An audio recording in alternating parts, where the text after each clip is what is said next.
The year is 1941. Europe is an inferno. Britain stands virtually alone, her lifeline stretched across the vast Arctic arena of the Atlantic Ocean. It is here, in these grey, churning waters, that the fate of two empires would be decided, not by men in trenches, but by monoliths of steel. These were the ultimate machines of war, built to project unparalleled power across the globe. In the spring of 1941, two steel behemoths were destined to collide in a duel that shook the world. Their meeting would be devastating. One would fall in flames, igniting a chase for retaliation that became legend. This is the story of the hunt for vengeance. She was known simply as the Mighty Hood. For decades, she had stood as the unquestioned symbol of British naval supremacy, the majestic embodiment of empire. Launched in 1918, the battlecruiser Hood was, for 20 years, the largest warship in the world. Her sheer scale, her imposing 15-inch guns, and her flawless record had cloaked her in a national myth. To the British public, the Hood was Britain's shield, a visible, resilient declaration of power. To serve on her was the highest honour. Beneath the polished brass and the imposing steel was a crew of 1,418 men, ranging from seasoned veterans to young boys. For the average sailor, life aboard was a complex, choreographed routine. They trained incessantly for battle, loading her massive 1,900-pound shells, practicing complex damage control drills, and standing watch in the biting wind. The atmosphere was a continuous cycle of high-pressure work and confined living. A day in the life of a Hood rating was a blend of relentless efficiency and profound anticipation. They practiced the vital torpedo defense exercises, trained their anti-aircraft guns, and meticulously maintained her massive engines, which could push the 48,000-ton ship to 28 knots. Their faith in her, based on 2 decades of service, was absolute. They felt secure. They sailed on a living legend. But the Hood's aging grace masked a deadly flaw. Built on an older design, her horizontal armour plating was dangerously thin, especially around the ammunition magazines. The Admiralty knew that modern, high-trajectory plunging shells posed a fatal risk. While she stood ready to deter the enemy, destiny had already marked her as a hero doomed by a critical design vulnerability. Across the North Sea, a modern menace was rising. If the Hood was the aging heroine, the German battleship Bismarck was the arrogant new opponent. Constructed in secret at the Hamburg shipyards, she was Hitler's terrifying answer to British dominance. The Bismarck was a triumph of engineering. At 50,000 tons, she was heavier, newer, and technologically superior to the Hood. She boasted advanced radar systems and a sophisticated multi-layered armour scheme designed to resist most conventional attacks. She was described in Nazi propaganda as invincible, a dangerous myth history would soon reveal. Under the command of Admiral Günther Lutyens, the German crew's morale was high. Lutyens himself, however, harboured deep misgivings about the mission's feasibility and his own isolation in the vast ocean. His private log entries hint at a grim fatalism, a knowledge that this voyage might be a one-way trip, a dark counterpoint to the crew's public confidence. His crew, a mix of zealous enthusiasts and conscripts, saw themselves as the modern predator, sent to challenge the backbone of the Allied war effort. The reason for this ultimate naval deployment lay in the desperate battle for the Atlantic. The Allied convoys, packed with food, fuel, and arms from North America, were Britain's lifeline. Without them, the nation would face starvation. For months, German U-boats had waged the brutal happy time, sinking Allied merchant vessels at crippling rates. Over 350,000 tons were lost in the first months of 1941 alone. But a surface raider of the Bismarck's size, capable of destroying an entire convoy in hours, represented an existential threat that no single naval escort could handle. The Operation Rheinübung began on May 19, 1941. As the Bismarck slipped into the vast ocean, British intelligence scrambled. The tireless work of code breakers at Bletchley Park, a collective of brilliant minds, provided crucial early warnings. The Ultra intercepts gave the home fleet their one chance to intercept the German monolith. Churchill's Admiralty knew the stakes could not be higher. And so, the steel giants were destined to meet in the Denmark Strait. 2 ships, 2 nations, 2 crews, on a collision course where one devastating salvo would begin a chase for retaliation that would shake the world. The German sortie, Operation Rheinübung, was tracked from the start. Admiral John Tovey reacted with immediate urgency, dispatching the mythic Hood and the new battleship Prince of Wales. Their mission was existential: intercept the German predators before they could sever Britain's vital lifeline. For the crews, the hunt was a blend of high excitement and mounting fear. They knew they were steaming toward the first true battle between the war's leviathans. As the ships carved their way through the Arctic mist of the Denmark Strait, the air was thick with anticipation, the metallic scent of oil and the constant thrum of massive engines. In the pre-dawn gloom of May 24, 1941, the moment arrived. At 5:45 a.m., the Hood and Prince of Wales made visual contact with the German duo. The distance was approximately 25,000 yards. The Hood's commander, Vice Admiral Lancelot Holland, chose to close the distance rapidly. His tactical decision was aggressive, but fatally flawed. By charging directly toward the enemy, he severely limited the number of guns the British ships could bring to bear, while simultaneously exposing the Hood's critical weakness. Her thin deck armour was acutely vulnerable to the enemy's high trajectory, plunging fire. At 5:52 a.m., the Hood opened fire first, marking the beginning of the end. The massive ship shuddered with the force of her 15-inch guns. But in the haste and fog, the British misidentified their targets, wasting crucial moments firing on the escort, Prince Eugen. The Germans, however, made no such mistake. They concentrated their immense firepower on the legendary target. At 5:55 a.m., the Bismarck returned fire. The ships traded blows, closing the gap rapidly to approximately 14,000 yards. The Bismarck's guns, firing with unnerving precision, sent enormous geysers of water onto the Hood's decks. The sound of the incoming shells was a visceral warning the crew could not ignore. Then, at precisely 6 a.m., it happened. The Bismarck's 5th salvo found its mark. The shell, fired from miles away, arced high over the freezing water and penetrated the relatively thin deck armour of the battlecruiser, plunging deep into the Hood's aft magazine. The resulting explosion was swift and devastating. It was not a conventional explosion, but the total annihilation of steel and flesh, a thunderous concussion that ripped the mighty Hood completely in two. A colossal column of flame and smoke, hundreds of feet high, erased Britain's symbol of naval supremacy from the sea. The forward section, briefly visible, rose vertically before plunging rapidly into the Atlantic, gone in minutes.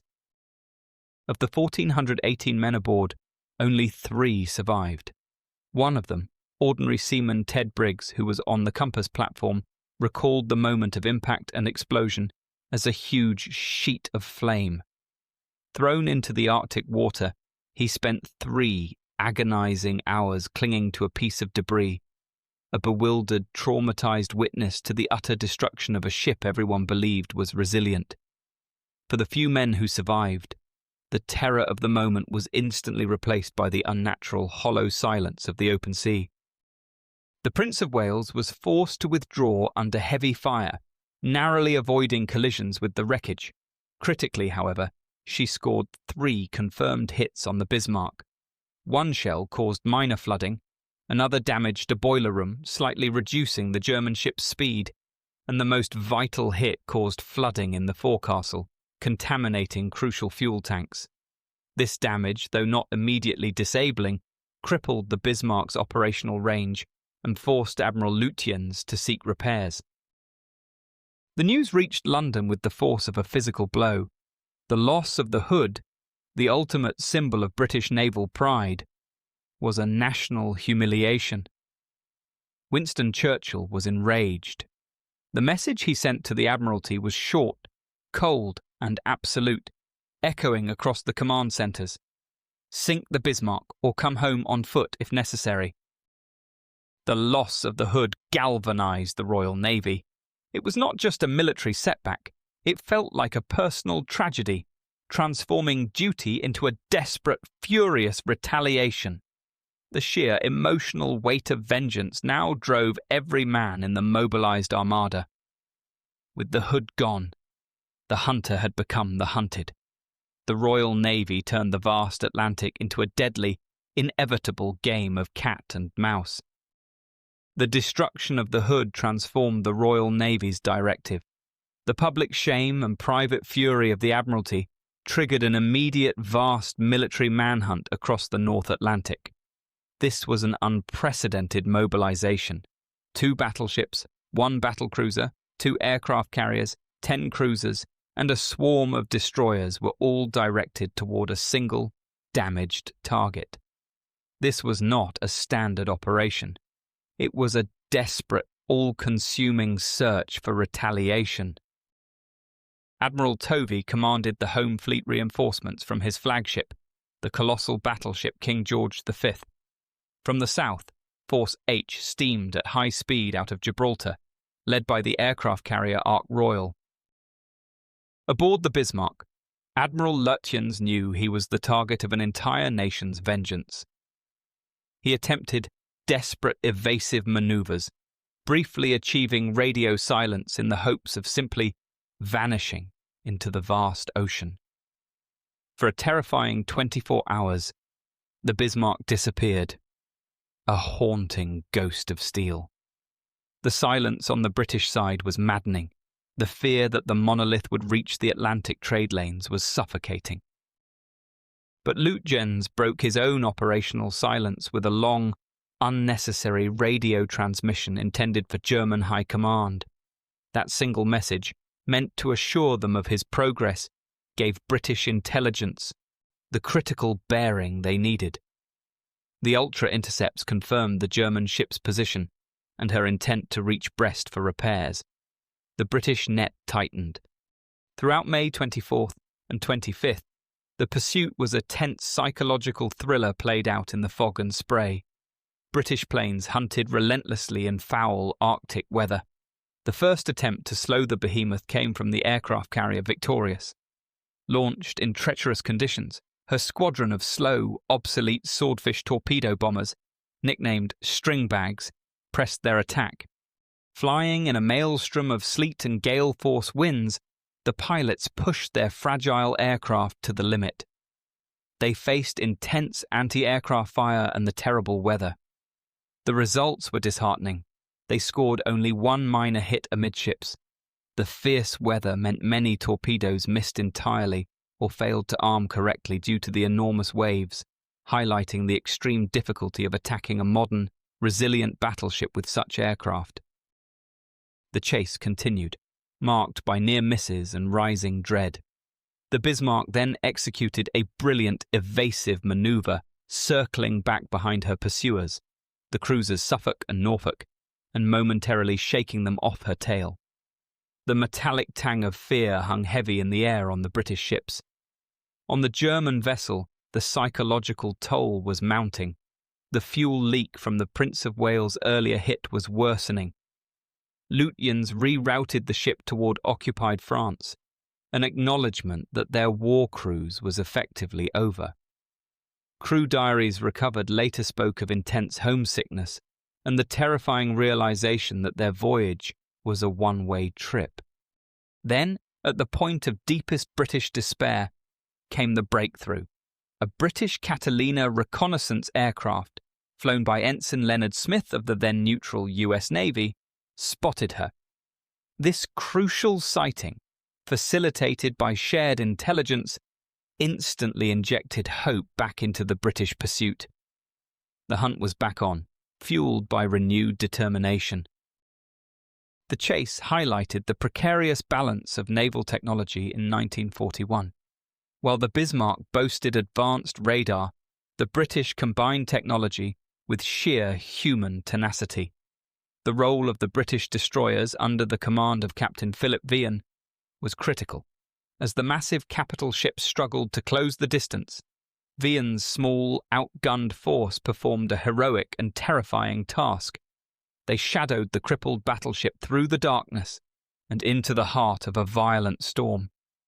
It was an act of extreme courage, preventing the German monolith from altering course or slipping away again.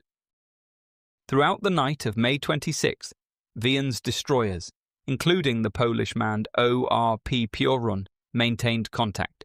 The Piorun, driven by a fierce sense of national retaliation against Hitler, sailed dangerously close to the massive German battleship and exchanged a brief but furious volley of fire. Amidst the explosions and spray, the Piorun famously flashed a signal to the Bismarck. "I am a Pole." It was a symbolic, defiant challenge, underscoring that the entire Allied world was now closing in. This smaller force kept the behemoth pinned down, preparing the stage for the final assault. May 26th brought the endgame. The Ark Royal, steaming with Force H, was now within striking distance. Once again, her squadron of fragile Swordfish launched into gale-force winds and violent seas. The air inside the cockpits was a cacophony of roaring engines, creaking fuselages, and the loud rattle of rain. These brave air crews knew the odds were against them. Flying dangerously low, they defied the immense anti-aircraft fire from the Bismarck. The attack was delivered in 2 waves, scoring 2 hits.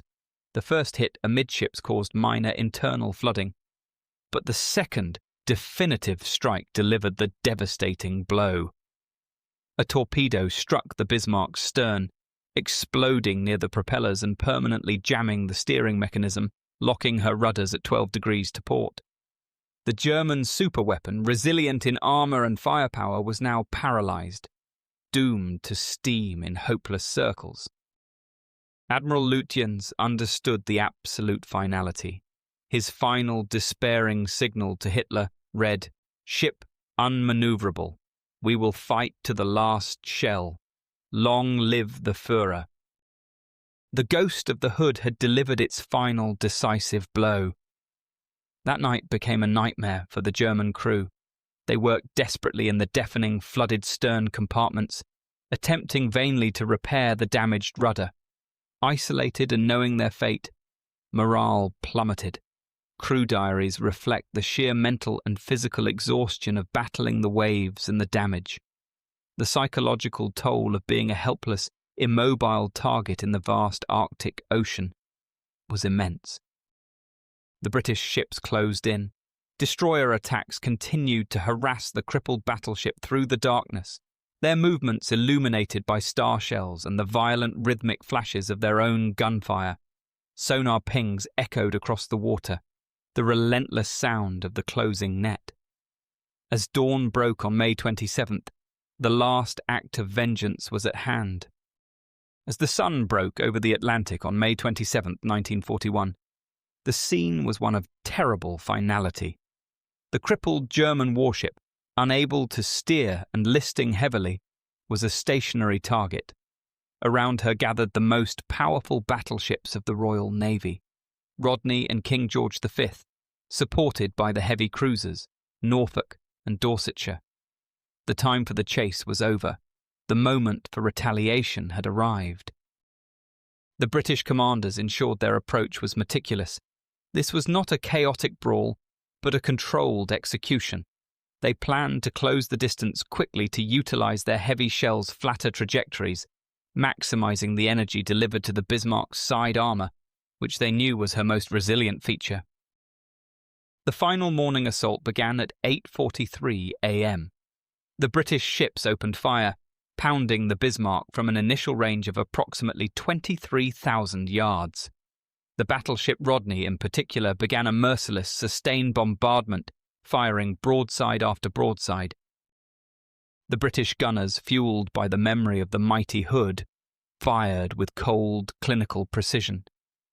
The noise was deafening, a continuous, shattering roar that enveloped the atmosphere. Shell after shell, over 2,800 in total, slammed into the structure of the Bismarck. In the initial phase of the bombardment, the focus was on the destruction of the Bismarck's firepower.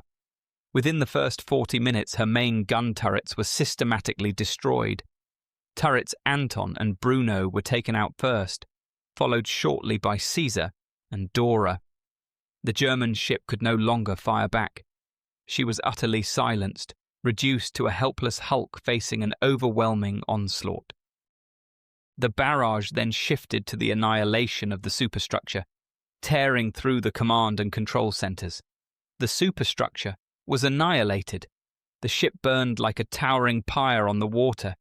Yet in a final display of defiance against the smoke and flames, her colours flew high.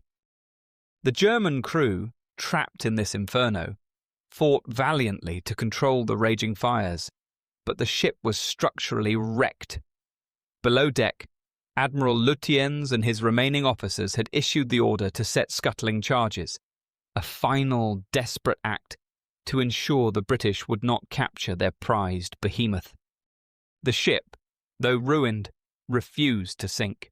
The final act was completed by the British cruiser Dorsetshire, which closed in and delivered a final volley of torpedoes. At 10:40 a.m., the Bismarck rolled over, capsized, and vanished stern first into the depths of the Atlantic. Approximately 2,100 men were lost. The British ships immediately ceased fire. The intense fury of vengeance gave way instantly to human instinct.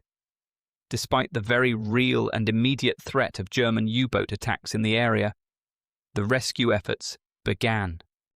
British sailors lowered boats to pick up the German survivors from the oil-slicked Arctic water. The British ships, Dorsetshire and Maori, managed to pull 110 men from the sea before they were forced to abandon the area due to U-boat sightings. Another 5 men were later rescued by German vessels, bringing the total number of survivors to 115.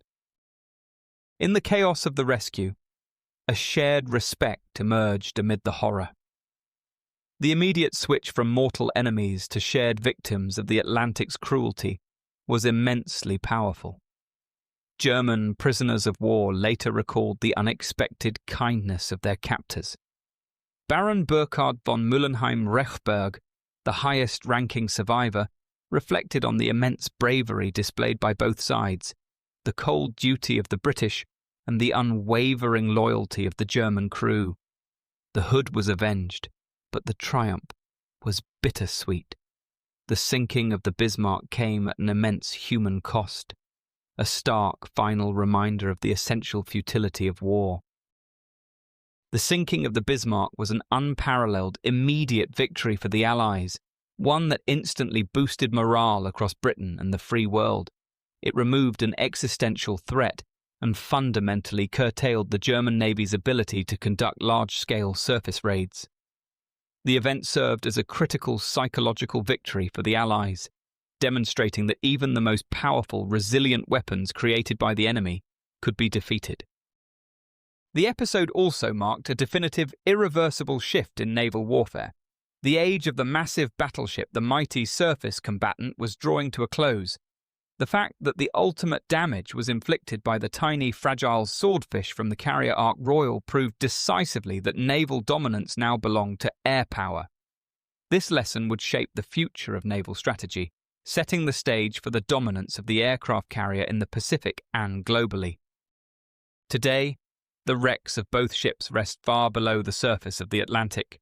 The Hood, broken by the explosion, rests in pieces, a martyr to the cause of the Empire. The Bismarck, remarkably intact after her final descent, lies nearby.